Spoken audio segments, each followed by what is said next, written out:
ओम शांति। आज हम सुनते हैं 10 फरवरी के ईश्वरीय बाबा के महावाक्य। आज के महावाक्यों का सार है, मीठे बच्चे आत्म अभिमानी बनने का अभ्यास करो तो दैवी गुण आते जाएंगे। क्रिमिनल ख्यालात, गंदे गलत ख्यालात समाप्त हो जाएंगे, अपार खुशी रहेगी। प्रश्न पूछते हैं बाबा, अपनी चलन को सुधारने व अपार खुशी में रहने के लिए कौन सी बात सदा स्मृति में रखनी है? उत्तर है, सदा स्मृति रहे कि हम दैवी स्वराज्य स्थापन कर रहे हैं। हम मृत्यु लोक को छोड़ अमरलोक में जा रहे हैं। इससे बहुत खुशी रहेगी, चलन भी सुधरती जाएगी, क्योंकि अमरलोक नई दुनिया में जाने के लिए दैवी गुण जरूर चाहिए। स्वराज्य के लिए भूतों का कल्याण भी करना पड़े, सबको रास्ता बताना पड़े। ओम शांति। बच्चों को अपने को यहाँ का नहीं समझना चाहिए। तुमको मालूम हुआ है, हमारा जो राज्य था, जिसको राम राज्य व सूर्यवंशी राज्य कहते हैं, उसमें कितनी सुख शांति थी। अब हम फिर से देवता बन रहे हैं, आगे भी बने थे। हम ही सर्वगुण संपन्न, 16 कला संपूर्ण, संपूर्ण निर्विकारी थे, दैवी गुण वाले थे। हम अपने राज्य में बहुत सुखी थे, तो अंदर में बहुत खुशी और निश्चय होना चाहिए, क्योंकि तुम फिर से अपनी राजधानी में जा रहे हो। रावण ने तुम्हारा राज्य छीन लिया है। तुम जानते हो, हमारा अपना सूर्यवंशी राज्य था, हम राम राज्य के थे, हम ही दैवी गुण वाले थे, हम ही बहुत सुखी थे। फिर रावण ने हमारा राज्य भाग्य छीन लिया। अब बाबा आकर अपना और पराये का राज समझाते हैं। आधा कल्प हम राम राज्य में थे, फिर आधा कल्प हम रावण राज्य में रहे। बच्चों को हर बात का निश्चय हो तो खुशी में रहें और चलन भी सुधरे। अब पराये राज्य में हम बहुत दुखी हैं। हिंदू भारतवासी समझते हैं हम पराये फॉरेन राज्य में दुखी थे, अब सुखी हैं अपने राज्य में। हिंदू समझते हैं भारतवासी, जब अंग्रेजों का राज्य था तो हम दुखी थे, अब अंग्रेजों का राज्य तो गया, अब हम सुखी हैं। लेकिन बाबा कहते हैं हम बच्चों को, परंतु यह है अल्पकाल काग विष्टा समान सुख। तुम बच्चे अभी सदा काल के लिए सुख की दुनिया में जा रहे हो, तो तुम बच्चों को अंदर बहुत खुशी रहनी चाहिए। ज्ञान में नहीं है तो जैसे ठिक्कर पत्थर बुद्धि है। तुम बच्चे जानते हो, हम अवश्य अपना राज्य लेंगे, इसमें तकलीफ की कोई बात नहीं। राज्य लिया था, फिर आधा कल्प राज्य किया, फिर रावण ने हमारी कला काया ही चट कर दी। कोई अच्छे बच्चे की जब चलन बिगड़ जाती है तो कहा जाता है, तुम्हारी कला काया चट हो गई है क्या? यह है बेहद की बातें। समझना चाहिए, माया ने हमारी कला काया चट कर दी, हम गिरते ही आए। अब बेहद का बाप दैवी गुण सिखलाते हैं तो खुशी का पारा चढ़ना चाहिए। टीचर नॉलेज देते हैं तो स्टूडेंट को खुशी होती है। यह है बेहद की नॉलेज। अपने को देखना है, मेरे में कोई आसुरी गुण तो नहीं है। संपूर्ण नहीं बनेंगे तो सजाएं खानी पड़ेंगी, परंतु हम सजाएं खाएं ही क्यों? इसलिए बाप जिससे यह राज्य मिलता है उसको याद करना है। दैवी गुण जो हमारे में थे वह अब धारण करने हैं। वहाँ यथा राजा रानी तथा प्रजा सब में दैवी गुण थे। दैवी गुणों को तो समझते हो ना, अगर कोई समझते नहीं तो लाएंगे कैसे? गाते भी हैं, सर्वगुण संपन्न, 16 कला संपूर्ण, संपूर्ण निर्विकारी, मर्यादा पुरुषोत्तम, अहिंसा परम देवी देवता धर्म। तो पुरुषार्थ कर ऐसा बनना है। बनने में मेहनत लगती है, क्रिमिनल आई हो जाती है। बाप कहते हैं अपने को आत्मा समझो तो क्रिमिनल ख्यालात उड़ जाएंगे। युक्तियाँ तो बाबा बहुत समझाते हैं, जिसमें दैवी गुण है उनको देवता कहा जाता है, जिनमें नहीं है उनको मनुष्य कहा जाता है तो दोनों ही मनुष्य है, परंतु देवताओं को पूजते क्यों हैं? क्योंकि उनमें दैवी गुण है और उनके मनुष्यों के कर्तव्य बंदर जैसे हैं। कितना आपस में लड़ाई झगड़ा आदि करते हैं। सतयुग में ऐसी बातें होती नहीं, यहाँ तो होती है। जरूर अपनी भूल होती है तो सहन करना पड़ता है। आत्म अभिमानी नहीं है तो सहन करना पड़ता है। तुम जितना आत्म अभिमानी बनते जाएंगे उतने दैवी गुण भी धारण होंगे। अपनी जांच करनी है कि हमारे में दैवी गुण है। बाप सुख दाता है तो बच्चों का काम है सबको सुख देना। अपने दिल से पूछना है कि हम किसको दुख तो नहीं देते हैं, परंतु कोई कोई की आदत होती है जो दुख देने बिगर रह नहीं सकते, बिल्कुल सुधरते नहीं। जैसे जेल बर्ड है, जेल के पक्षी हैं, वह जेल में ही अपने को सुखी समझते हैं। बाप कहते हैं वहां तो जेल आदि ही नहीं होता है, पाप होता ही नहीं जो जेल में जाना पड़े। यहाँ जेल में सजाएं भोगनी पड़ती हैं। अभी तुम समझते हो, हम जब अपने राज्य में थे तो बहुत साहूकार थे। जो ब्राह्मण कुल वाले होंगे वह ऐसे नहीं समझेंगे कि हम अपना राज्य स्थापन कर रहे हैं। वह एक ही हमारा राज्य था जिसको देवताओं का राज्य कहा जाता है। आत्मा को जब ज्ञान मिलता है तो खुशी होती है। जीव आत्मा जरूर कहना पड़े, हम जीव आत्मा जब देवी देवता धर्म की थी तो सारे विश्व पर हमारा राज्य था। यह नॉलेज है तुम्हारे लिए। भारतवासी थोड़े ही समझते हैं कि हमारा राज्य था, हम भी सतो प्रधान थे। तुम ही यह सारी नॉलेज समझते हो तो हम ही देवता थे और हमको ही अब बनना है। भले विघ्न भी पड़ते हैं, परंतु तुम्हारी दिन प्रतिदिन उन्नति होती जाएगी, तुम्हारा नाम बाला होता जाएगा। सब समझेंगे कि यह अच्छी संस्था है, अच्छा काम कर रहे हैं। रास्ता भी बहुत सहज बताते हैं। कहते हैं तुम ही सतो प्रधान थे, देवता थे, अपनी राजधानी में थे, अब तमो प्रधान बने हो। और तो कोई अपने को रावण राज्य में समझते नहीं है। तुम जानते हो हम कितने स्वच्छ थे, अब तुच्छ बने हैं। पुनर्जन्म लेते लेते पारस बुद्धि से पत्थर बुद्धि बन पड़े हैं। अब हम अपना राज्य स्थापन कर रहे हैं तो तुमको उछलना चाहिए, पुरुषार्थ में लग जाना चाहिए। जो कल्प पहले लगे होंगे वे अब भी जरूर लगेंगे। नंबर 1 पुरुषार्थ अनुसार हम अपना देवी राज्य स्थापन कर रहे हैं, यह भी तुम घड़ी घड़ी भूल जाते हो। नहीं तो अंदर बहुत खुशी रहनी चाहिए। एक दो को यही याद दिलाओ कि मन मनाभो, बाप को याद करो, जिससे ही अब राजाई लेते हैं। यह कोई नई बात नहीं है। कल्प कल्प हमको बाप श्रीमत देते हैं जिससे हम दैवी गुण धारण करते हैं। नहीं तो सजाएं खाकर फिर कम पद पा लेंगे। यह बड़ी भारी लॉटरी है। अब पुरुषार्थ कर ऊंच पद पाया तो कल्प कल्पांतर पाते ही रहेंगे। बाबा कितना सहज समझाते हैं। प्रदर्शनी में भी यही समझाते रहो। तुम भारतवासी ही देवताओं की राजधानी के थे, फिर पुनर्जन्म लेते लेते सीढ़ी नीचे उतरते उतरते ऐसे बने हो। कितना सहज समझाते हैं। सुप्रीम बाप, सुप्रीम टीचर, सुप्रीम गुरु है ना। तुम कितने ढेर स्टूडेंट हो, दौड़ी लगाते रहते हो, रेस लगा रहे हो।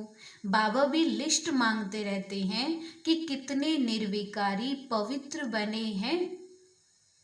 बच्चों को समझाया गया है कि भ्रुकुटी के बीच में आत्मा चमकती है। बाबा कहते हैं मैं भी यहाँ आकर बैठता हूँ, अपना पार्ट बजाता हूँ। मेरा पार्ट ये है पतितों को पावन बनाना। ज्ञान सागर हो। बच्चे पैदा होते हैं, कोई तो बहुत अच्छे होते हैं, कोई खराब भी निकल पड़ते हैं। फिर आश्चर्यवत सुनंती कथनती वो भागंती हो जाते हैं। अरे माया तुम कितनी प्रबल हो। फिर भी बाबा कहते हैं भागंती होकर भी कहाँ जाएंगे। यही एक बाप तारने वाला है। एक पाप है सदगति दाता, बाकी इस ज्ञान को कोई तो बिल्कुल जानते ही नहीं। जिसने कल्प पहले माना है वही मानेंगे। इसमें अपनी चलन को बहुत सुधारना पड़ता है, सर्विस करनी पड़ती है, बहुतों का कल्याण करना है, बहुतों को जाकर रास्ता बताना है, बहुत बहुत मीठी जबान से समझाना है कि तुम भारतवासी ही विश्व के मालिक थे। अब फिर तुम इस प्रकार से अपना राज्य ले सकते हो, यह तो तुम समझते हो। बाबा जो समझाते हैं ऐसा कोई समझा नहीं सके, फिर भी चलते चलते माया से हार खा लेते हैं। बाबा खुद कहते हैं, विकारों पर जीत पाने से ही तुम जगत जीत बनेंगे। यह देवताएं जगत जीत बने हैं, जरूर उन्होंने ऐसा कर्म किया है। बाप ने कर्मों की गति भी बताई है। रावण राज्य में कर्म विकर्म ही होते हैं, राम राज्य में कर्म अकर्म होते हैं। मूल बात है काम पर जीत पाकर जगत जीत बनने की। बाप को याद करो, अब वापस घर जाना है।